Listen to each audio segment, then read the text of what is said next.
नमस्कार। आज के इस एक्सप्लेनर में आपका स्वागत है। देखिए, जब भी हम फूड सेफ्टी या खाद्य सुरक्षा के बारे में सोचते हैं ना, तो सबसे पहले दिमाग में क्या आता है?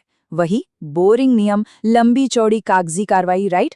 लेकिन आज हम जिस बारे में बात करने वाले हैं, वो कोई नीरस विषय नहीं है।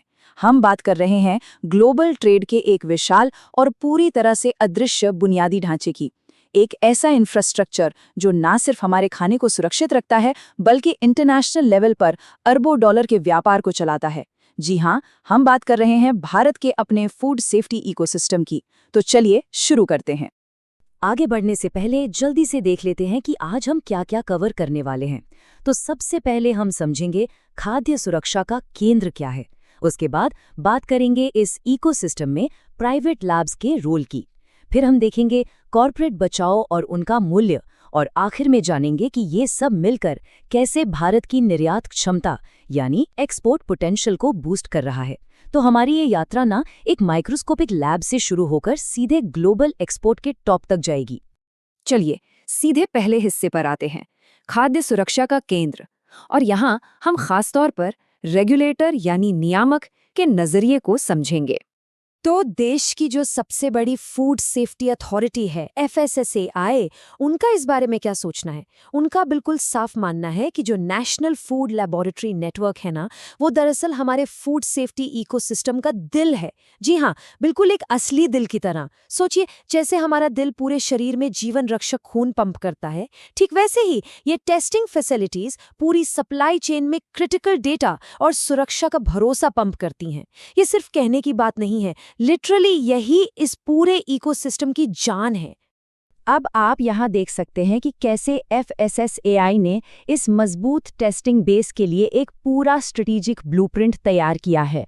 उन्होंने इस बात को बहुत गहराई से समझा है कि पब्लिक सेफ्टी और नियमों को लागू करने के लिए एक भरोसेमंद बुनियाद का होना बहुत बहुत ज़रूरी है। मतलब अगर आपके पास सटीक लैब रिपोर्ट है ही नहीं, तो कोई भी नियम सिर्फ कागज़ का एक टुकड़ा बनकर रह जाता है ना। अब सवाल ये है कि आखिर ये नेटवर्क बनाया कैसे जा रहा है। इसके 4 मेन पिलर्स हैं। पहला है फाइनेंशियल और रेगुलेटरी सपोर्ट, जिससे प्राइवेट लैब्स को अपना नेटवर्क बढ़ाने में मदद मिल सके। दूसरा, जो एनालिटिकल स्टाफ है उनकी स्किल्स को निखारना। तीसरा, एक बहुत ही बड़ा नेशनल नेटवर्क खड़ा करना। और चौथा, जो शायद सबसे ज़रूरी है, कॉर्पोरेट भागीदारी को बढ़ावा देना। असल में FSSAI ने कॉर्पोरेट से बिल्कुल साफ कह दिया है कि भाई आप जो खाने के सैंपल टेस्ट करते हैं ना, उनकी संख्या को सीधा 2 गुना कर दीजिए, बिल्कुल डबल। अब हम अपने दूसरे भाग की तरफ बढ़ते हैं। यहाँ बात होगी इस इकोसिस्टम के तकनीकी आधार की, यानी कैसे प्राइवेट लैब्स इसके मजबूत पिलर्स की तरह काम करती हैं। सबसे पहले तो ये क्लियर कर लेते हैं कि ये खाद्य सुरक्षा इकोसिस्टम है क्या भला। देखिए, ये कोई एक सिंगल ऑर्गेनाइजेशन नहीं है, बल्कि ये एक ऐसा नेटवर्क है जहां एक तरफ प्राइवेट लैब जरूरी टेस्टिंग का इंफ्रास्ट्रक्चर दे रही हैं और दूसरी तरफ जो फूड बिजनेसेस हैं वो रिस्क मैनेजमेंट सिस्टम लागू कर रहे हैं। जब ये दोनों आपस में मिल जाते ना, इसी इंटरलॉकिंग रिश्ते से पब्लिक हेल्थ और ब्रांड्स की इज्जत दोनों सुरक्षित रहते हैं।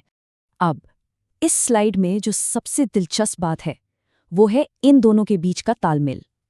एक तरफ है हमारी प्राइवेट लैब्स, जिनका काम है इंफ्रास्ट्रक्चर और टेस्टिंग और HSCC जैसे सिस्टम्स को वेरीफाई करना, और दूसरी तरफ है फूड बिजनेसेस, जो इस डेटा के बेसिस पर अपना एग्जीक्यूशन करते हैं, रणनीति बनाते हैं और अपनी पूरी सप्लाई चेन को कंट्रोल करते हैं।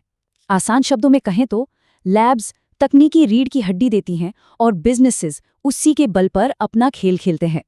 तो यहाँ समझने वाली बात यह है कि प्राइवेट लैब्स से जो एनालिटिकल डेटा आता है वो कोई एरा गैरा डेटा नहीं है, ये अल्टीमेट प्रूफ है, फाइनल वेरिफिकेशन है कि खाना खाने के लिए बिल्कुल सेफ है और सारे कड़े स्टैंडर्ड्स को पूरा करता है। इमेजिन कीजिए, अगर ये लैब्स डेटा देना बंद कर दें तो ये पूरा का पूरा सिस्टम, सेफ्टी प्रोटोकॉल, स्टाफ की ट्रेनिंग, सब कुछ बिल्कुल ताश के पत्तों की तरह ढह जाएगा। ठीक है, तो अब आते हैं हम अपने तीसरे और बहुत ही अहम हिस्से पर, कॉर्पोरेट बचाव और मूल्य यानी सेफ्टी प्रोटोकॉल्स को असल में लागू कैसे किया जाता है। अब आप फूड बिजनेसेस के सोचने के तरीके में एक बहुत बड़ा शिफ्ट देख सकते हैं। पहले वो इन सेफ्टी प्रोटोकॉल्स को क्या समझते थे, बस एक सरकारी सिरदर्द या विनियामक बोझ। लेकिन अब वो इसे एक डिफेंसिव और स्ट्रैटेजिक इन्वेस्टमेंट के रूप में देखते हैं। मतलब नजरिया बिल्कुल बदल चुका है। तो वो इस इन्वेस्टमेंट को कैसे लागू करते हैं?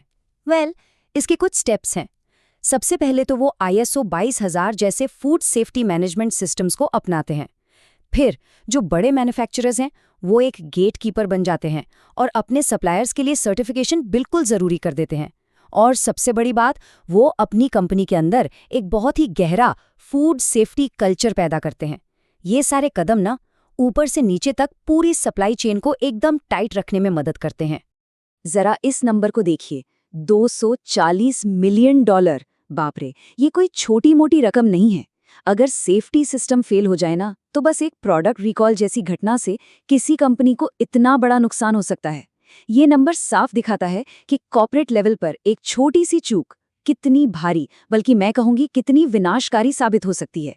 लेकिन रुकिए, सिक्के का दूसरा पहलू भी है, और वो है ये फिगर, $478 मिलियन। बेहतर फूड सेफ्टी प्रैक्टिसेस अपनाने से नई सेल्स और इन्वेस्टमेंट में ये जबरदस्त उछाल देखने को मिलता है। तो सेफ्टी सिर्फ आपको नुकसान से ही नहीं बचाती, बल्कि ये मुनाफे के नए और बहुत बड़े दरवाजे भी खोलती है ना कमाल की बात? चलिए अब अपनी चर्चा को थोड़े और बड़े लेवल पर ले चलते हैं, पार्ट 4 पर, भारत की निर्यात क्षमता यानी एक्सपोर्ट पोटेंशियल को बढ़ाना। ये देखना बहुत ही एक्साइटिंग है कि कैसे घर के अंदर बना एक सेफ्टी इकोसिस्टम इंटरनेशनल लेवल पर व्यापार के इतने बड़े मौके अनलॉक कर देता है। देखिए, अगर आपको इंटरनेशनल मार्केट में खेलना है तो सिर्फ प्रोडक्ट अच्छा होना काफ़ी नहीं है। आपको विश्वसनीयता की एक नींव बनानी पड़ती है।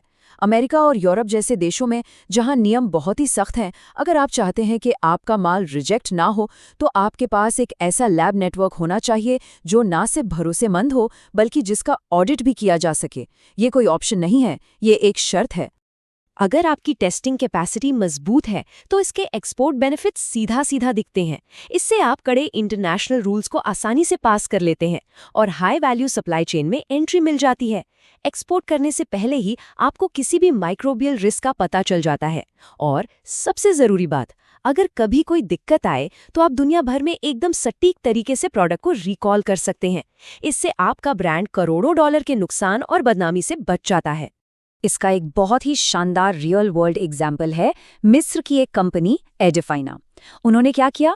उन्होंने बस HACCP और ISO 22000 स्टैंडर्ड्स को अपनाया, अपने लैब इंफ्रास्ट्रक्चर को मजबूत किया, और नतीजा, उन्होंने अमेरिका और यूरोप में हजारों टन माल एक्सपोर्ट कर दिया। मतलब ये साफ सबूत है कि अगर आपका सेफ्टी इंफ्रास्ट्रक्चर सही है तो विदेशी बाजारों के दरवाजे अपने आप खुल जाते हैं। और अगर आपको और डेटा चाहिए तो इस चार्ट पर नजर डालिए। तुर्की की कंपनियों ने जब इंटरनेशनल सेफ्टी स्टैंडर्ड्स को पूरा किया तो उनके सब्जियों के एक्सपोर्ट में 37% और फलों के एक्सपोर्ट में 53% का भारी उछाल आया। ये चार्ट अपने आप में चीख चीख कर बता रहा है कि एग्रीकल्चर एक्सपोर्ट में इन सख्त मानकों को अपनाना इन्वेस्टमेंट पर कितना जबरदस्त रिटर्न देता है।